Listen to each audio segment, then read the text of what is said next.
మరి గతంలో కూడా చిత్తశుద్ధి లేకుండా ఇలాగే ఒక శంకుస్థాపన లాంటిది చేయటం జరిగింది. కానీ ఈరోజు పవన్ కళ్యాణ్ గారు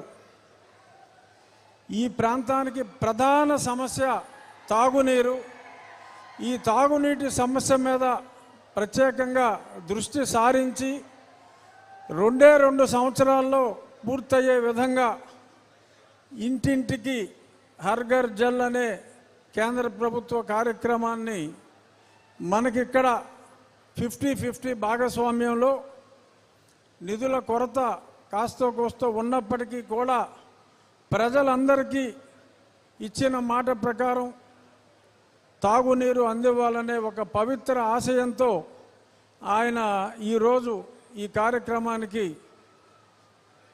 త్యాగశీలి పొట్టి శ్రీరాములు గారి పేరు మీద ఈ మంచి ఆలోచన కూడా ఆయనకే వ్యక్తిగతంగా వచ్చిన ఆలోచనని నేను భావిస్తున్నా. ఎందుకంటే చరిత్ర మర్చిపోయిన డొక్కా సీతమ్మ గారిని కానీ, ఇంకా దామోదరం సంజయ్ గారు, వీరందరినీ కూడా తిరిగి జనబాహుల్యంలో ప్రజలందరూ గుర్తుంచుకునేలాగా ఎవరికి వాళ్ళు వాళ్ళ పేరే, వాళ్ళ తండ్రి గారి పేరే పెట్టుకోవాలనుకునే ఈ రోజుల్లో సమాజంలో గొప్పవారందరినీ కూడా మనం గుర్తు చేసుకోవాలనే ఒక చక్కటి ఆలోచనతో అమరజీవి పొట్టి శ్రీరాములు గారి పేరు మీద ఈ జలధార, ఈ జీవధార కార్యక్రమం శంకుస్థాపనలో వారితో పాటు కలిసి పాల్గొనటం నా అదృష్టంగా భావిస్తూ, ఈ స్కీమ్లో బిగ్గెస్ట్ బెనిఫిషియరీ నా నియోజకవర్గం, ఉండి నియోజకవర్గం.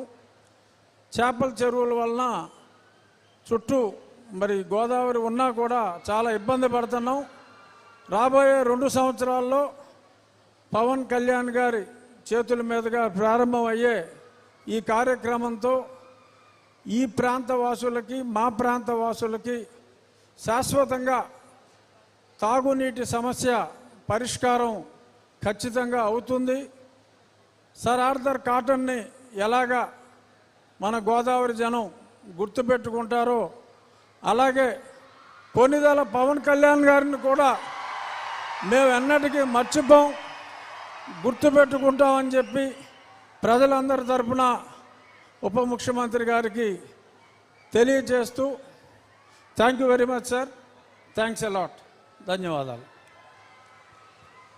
ధన్యవాదాలు సార్. మరి తదుపరి గౌరవనీయులు